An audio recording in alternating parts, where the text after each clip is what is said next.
Antes de começar esse culto, eu queria deixar alguns registros. Primeiro, mandar um beijo e um abraço para a Natália e para as meninas, Elisa e Isabela. Dizer que eu amo vocês demais, vocês estão me assistindo agora. Queria parabenizar a Felipe pelo culto de ontem. Você que não assistiu, uma das palavras mais extraordinárias que eu já ouvi. Como eu estou orgulhoso do meu filho Felipe. E a terceira parte é parabenizar a pastora, a nossa pastora ontem, foi aniversário dela. Gostaria que vocês, mulheres, pudessem se aproximarem mais da pastora para poderem entender o que é uma mulher sábia e como uma mulher sábia edifica a sua casa. Eu conheço ela de perto, o pastor, e vejo quão de Deus essa mulher é e quando nós temos sido abençoados por estarmos sendo pastoreados, tanto pelo pastor Edson como pastora Joyce. Então, isso é uma bênção em nossas vidas, pastora, que o Senhor possa dar muitos anos de vida para a senhora e para... que é isso que nós ganhamos com isso. Amém, amados? Eu queria que você fechasse seus olhos, vamos orar. Pai, em nome de Jesus Cristo, primeiramente, Deus, eu te agradeço por essa oportunidade de estar aqui, Senhor. Eu sendo tão pecador como sou, está tendo a honra de falar a respeito do Senhor. Deus, vem abençoando esse culto nessa noite, nesse momento tão importante para as nossas vidas. Pai, vem abençoando, vem derramando o teu Espírito sobre nós. Que cada palavra que saia da minha boca, Senhor, não seja minha, seja a tua. Porque a tua palavra é viva e eficaz, é ela que transforma, é ela que modifica, é ela que nos traz vida. Então assim, Paizinho querido, é assim que nós começamos esse culto nessa noite. Amém, amados? Você pode aplaudir o Senhor que Ele merece? Oh, glória a Deus. O pastor me pediu para trazer o assunto, falar sobre a Páscoa. Amados, que assunto maravilhoso. Eu estava pedindo a Deus para falar sobre a Páscoa nessa noite, e o Senhor me levou a Abraão, em Gênesis capítulo 15, versículo 13 e 14. Mas o que tem a ver Páscoa com Abraão, com Gênesis? E olha o que o Senhor me mostrou. Então o Senhor lhe disse: fique sabendo, com certeza, que a sua posteridade será peregrina em terra alheia, será reduzida à escravidão e será afligida durante 400 anos. Mas eu castigarei a nação que os escravizar. Mas o que tem a ver essa palavra com Páscoa? Nós iremos entender daqui a pouco, amados. Abraão não tinha nem um filho ainda. E Deus já estava dizendo para ele: olha, a tua posteridade vai passar um tempo peregrino em uma terra, vai passar escravo durante 400 anos. Depois eu vou ouvir os seus sofrimentos e castigarei a nação que os escravizou. E aqui, amados, lendo depois a história, Isaac, Jacó, os patriarcas, José foi para o Egito, teve a fome, da fome ele trouxe os seus familiares para a terra do Egito. O povo de Israel começou a se multiplicar, formou uma grande nação dentro do Egito. E um certo dia surgiu um faraó que não conhecia José, não conhecia os seus feitos, não conhecia o quanto ele foi importante para a nação do Egito. E escravizou essa nação. E esse povo começou a ser escravizado, um sofrimento. E Deus suscita um homem, um nascimento de um menino chamado Moisés, que era para ser morto, foi lançado no rio, foi para lá no colo da filha de Faraó, foi criado como príncipe do Egito. Teve uns problemas, fugiu, passou muito tempo longe da terra, e um belo dia, Deus diz para Moisés, vai lá no texto em Êxodo, capítulo 3, versículo 7, estou falando um pouco mais rápido para te dar um contexto da história da Páscoa. Essa nação vivia escravizada no Egito. Então, o Senhor continuou, certamente vi a aflição do meu povo, que está no Egito, e ouvi o seu clamor, por causa dos seus feitores. Conheço o sofrimento do meu povo. Por isso desci, a fim de livrá-los das mãos dos egípcios, e para fazê-los sair daquela terra, e levá-los para uma terra boa e ampla, terra que mana leite e mel. O lugar dos cananeus, dos heteus, dos amorreus, dos fariseus, dos aveus e dos jabuseus. Fala com Moisés. Moisés volta para o Egito. Começa a falar para o faraó, liberta o meu povo para me adorar o nosso Deus no Egito, no deserto. E o faraó começa a endurecer o coração. E aqui o Senhor começa a lançar uma praga atrás da outra. Cada praga representava uma divindade egípcia que estava sendo desafiada e destruída. Cada praga representava uma divindade. A última, Emerson, a 10ª praga, que aqui vai para a nossa história. A 10ª praga, o Senhor desafiou o próprio faraó, que era considerado o Deus vivo na terra. E o Senhor, com a 10ª praga, iria ferir os egípcios, todos eles, todos os primogênitos, inclusive o filho do faraó. Eu queria que você passasse para Êxodo, capítulo 12. E aqui começa a história da Páscoa. A Páscoa do Senhor. Ué, mas eu achei que a Páscoa era coelhinho, era ovo, era chocolate. Não, amados, não tem nada a ver com isso. Não tem, Emerson? Não. Coelho, ovo e chocolate foram coisas que foram colocadas como tradições humanas para desviar o foco central da Páscoa que o Senhor introduziu há muito tempo atrás.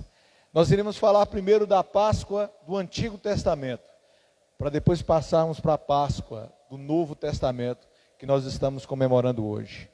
Amém, amados? Então tinha essa última praga, a 10ª, que era a morte de todos os primogênitos. Então o Senhor deu uma instrução para Moisés, dizendo assim: o Senhor disse a Moisés, no Êxodo 12, 1, o Senhor disse a Moisés e a Arão na terra do Egito: este mês será para vocês o principal dos meses, será o primeiro mês do ano. O Senhor estava instituindo um novo calendário a partir dessa data, desse momento. O Senhor falou para Moisés: a partir de agora, Moisés, é uma nova data, é um novo tempo, é um novo início. Esse mês é o primeiro mês e hoje é o primeiro dia desse novo mês, dessa nova história. Falem a toda a congregação de Israel dizendo: no dia 10 desse mês, cada um tomará para si um cordeiro, segundo a casa dos pais, um cordeiro para cada família. Mas se a família for pequena para um cordeiro, então o chefe da família convidará o seu vizinho mais próximo, conforme o número de pessoas, conforme o que cada um puder comer. Por aí, vocês calcularão quantos são necessários para o cordeiro. O cordeiro será sem defeito, macho de 1 ano, podendo também ser um cabrito. Vocês guardarão o cordeiro até o 14º dia deste mês. E todo o ajuntamento da congregação de Israel o matará no crepúsculo da tarde. Pegarão um pouco de sangue e os passarão nas ombreiras e na viga superior da porta, nas casas em que o comerem. Naquela noite, comerão a carne assada no fogo, com pães sem fermento e ervas amargas. Não comam do animal nada cru, nem cozido em água, porém assado ao fogo, a cabeça, as pernas e as vísceras. Não deixem nada do cordeiro até pela manhã. O que, porém, ficar até pela manhã, queimem. É assim que vocês devem comê-lo, já prontos para viajar, com as sandálias nos pés e com o cajado na mão. Comam depressa. É a Páscoa do Senhor. Vou repetir. É a Páscoa do Senhor. Porque naquela noite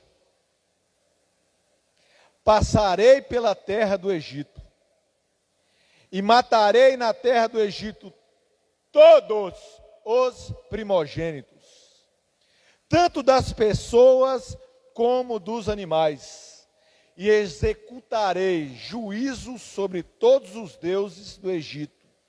Eu sou o Senhor.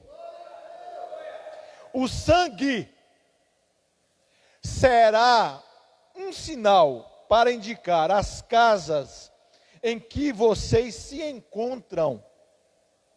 Quando eu vir o sangue, passarei por vocês, e não haverá entre vocês praga destruidora, e quando eu ferir a terra do Egito. Este dia lhe será por memorial, e vocês o celebrarão como festa do Senhor, de gerações em gerações. Vocês celebrarão este dia por estatuto perpétuo, ou seja, eternamente. Amém, amados? Emerson, o que é que significa Páscoa? A palavra Páscoa significa passagem. O que é que representava essa Páscoa do Antigo Testamento? Era a última praga, a derradeira, para ferir o Deus homem na terra, que se achava e que se julgava homem, o próprio Faraó, o Deus vivo. E o Senhor feriu o Faraó de morte, tirando o seu próprio filho, indicando para ele: você não tem poder nenhum, eu tenho todo o poder, você não tem, eu tenho. E tirou o filho primogênito do Faraó. Tanto o Faraó como a nação do Egito toda chorou as suas perdas, chorou os seus filhos, chorou os seus primogênitos que foram tirados. Mas Emerson, porque a Páscoa é uma passagem? E aqui, amados, é a figura mais extraordinária de Jesus Cristo. Nós iremos falar: Emerson, onde é que está falando de Jesus aqui? Eu não compreendo, e nós iremos falar. O Senhor deu uma ordem para Moisés, e isso é uma ordem de obediência, pastor. Porque quem não obedeceu na terra de Israel morreu junto com o egípcio qualquer. Obediência. E o Senhor disse para Moisés: passa quando tiver de tardezinha, no crepúsculo, mate o cordeiro sem defeito algum, e com o sangue dele, passe na madeira das portas. E quando eu passar pela terra do Egito, onde eu ver a marca do sangue, naquele lugar, naquela casa, não haverá morte, irá permanecer a vida. Na casa que eu não tiver a minha marca, a marca do meu sangue, a marca do sangue do cordeiro, ali haverá choro e ranger de dentes. Mas eu não entendi. Onde é que essa Páscoa representa? Qual a figura de Jesus nessa Páscoa? Onde é que está falando de Jesus nesse Antigo Testamento? Eu não compreendo. Iremos falar alguns pontos para vocês. Primeiro, quando o Senhor fala de Moisés, Moisés foi o libertador. Moisés era uma figura de Cristo. Moisés libertou o povo do Egito, o Israel do Egito, cativo, escravo, e levou ele à terra prometida. Tirou da escravidão e levou para a liberdade. Moisés é uma figura de Jesus Cristo. Segunda figura, o cordeiro sem defeito. Jesus, quando João olhou para ele, diz: eis o cordeiro de Deus, quem vem tirar o pecado do mundo. Jesus tinha algum pecado? Não. Jesus era o cordeiro sem defeito. O sangue, Emerson, o sangue de Jesus, o sangue de Cristo, derramado na cruz, é o sangue do cordeiro que foi derramado no umbrais das portas. Mas e o umbral da porta representa o quê? Junta as duas madeiras da parte de baixo e coloca a parte de cima um pouco abaixo. Você vai ter o quê? A representação de uma cruz. O sangue marcado no umbrais das portas, representando o sangue de Jesus derramado naquela cruz.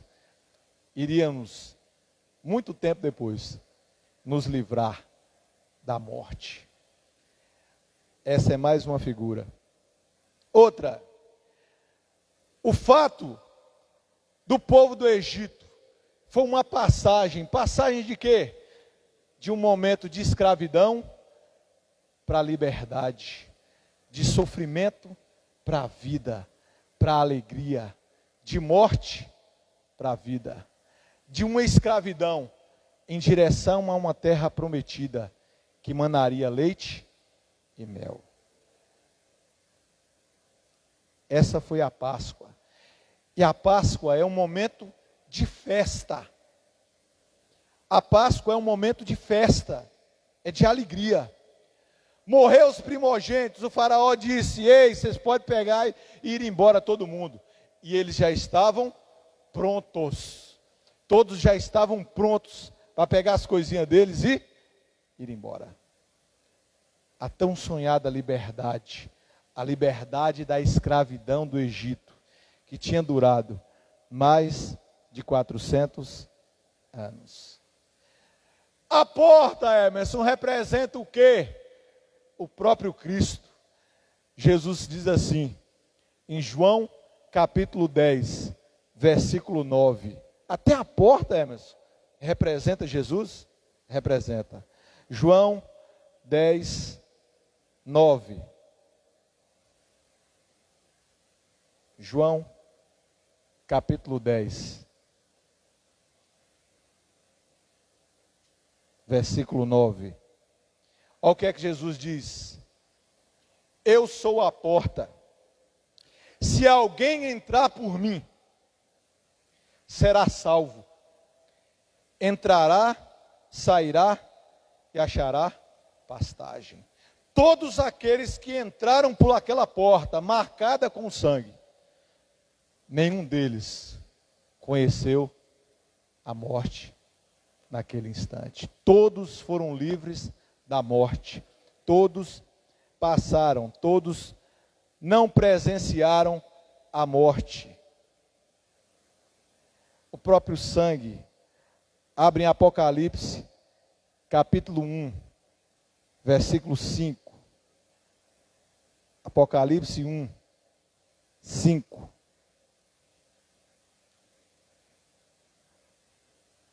Olha o que está escrito.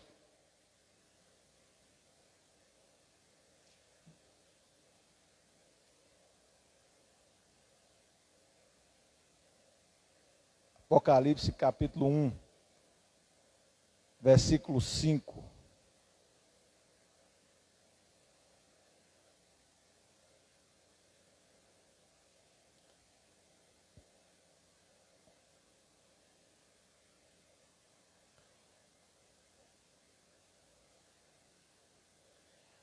E da parte de Jesus Cristo, a fiel testemunha, o primogênito dos mortos, o soberano dos reis da terra, aquele que nos ama e pelo seu sangue nos libertou dos nossos pecados.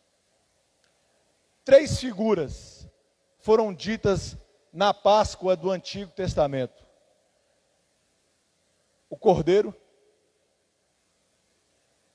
que representava o sacrifício que deveria ser feito.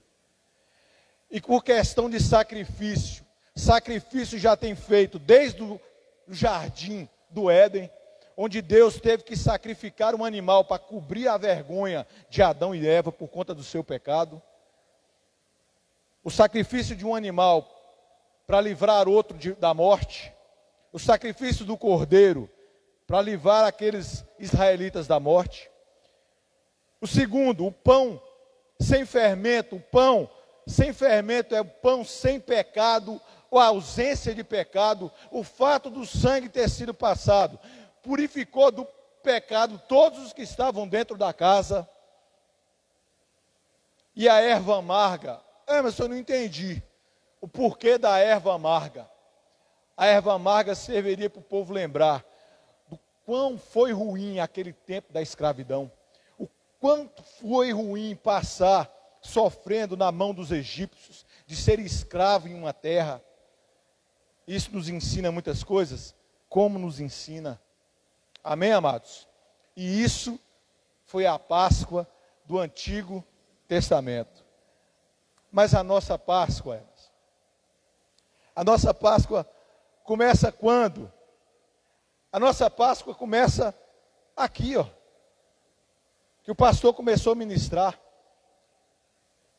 E Jesus disse: eu anseio por essa Páscoa, em comer essa Páscoa. E a Páscoa do Senhor começou em uma mesa, numa ceia.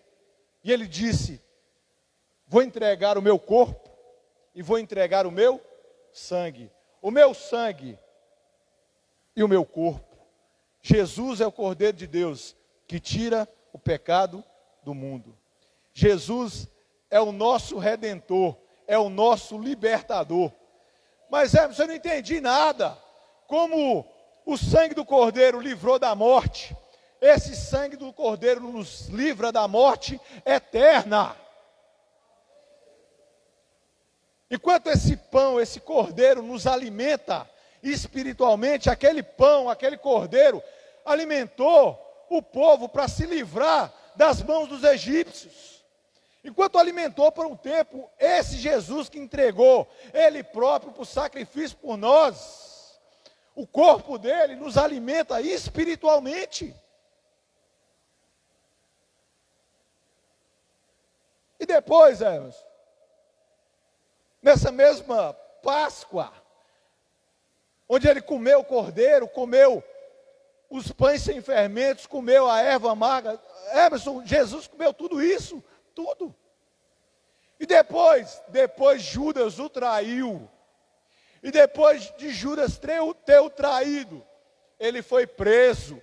Depois dele ter sido preso, foi julgado, foi martirizado, para fazer com que o seu sangue fosse derramado.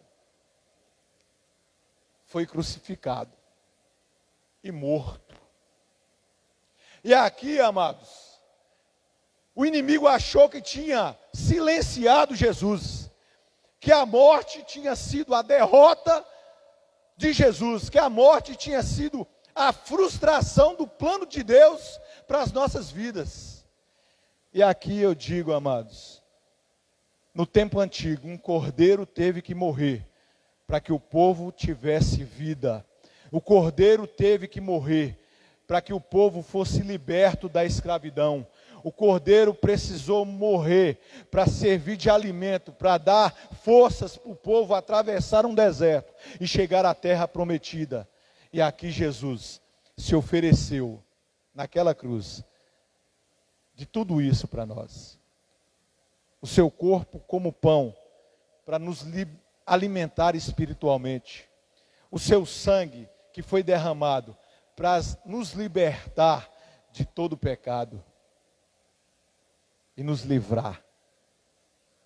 Mas Emerson, eu não entendi. A Páscoa é uma passagem.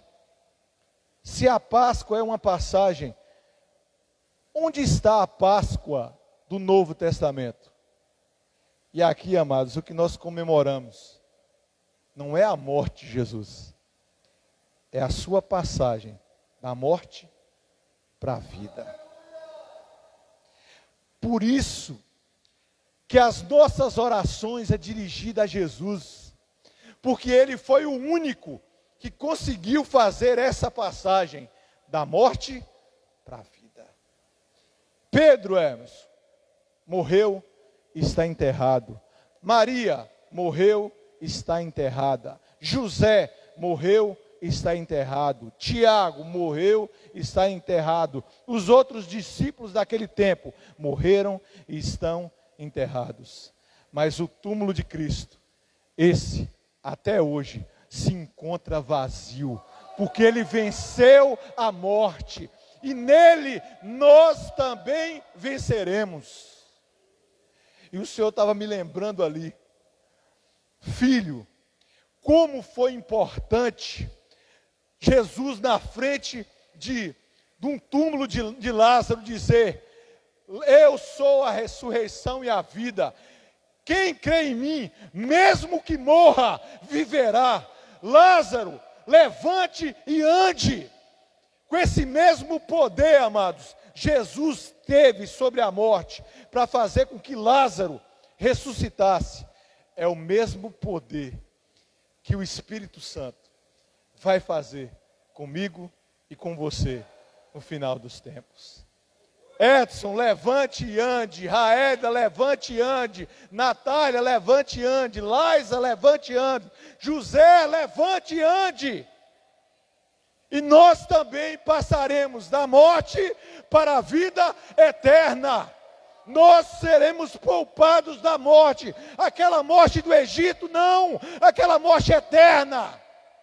A segunda morte, a que vai ser eterna. Enquanto aquele povo de Israel no Antigo Testamento foi liberto da morte, foi liberto do cativeiro, nós também somos libertos. E isso é a base, intercedendo por nós. Jesus está intercedendo por minha vida e pela sua vida. Até que um tempo tocará-se uma trombeta e todo o ouvido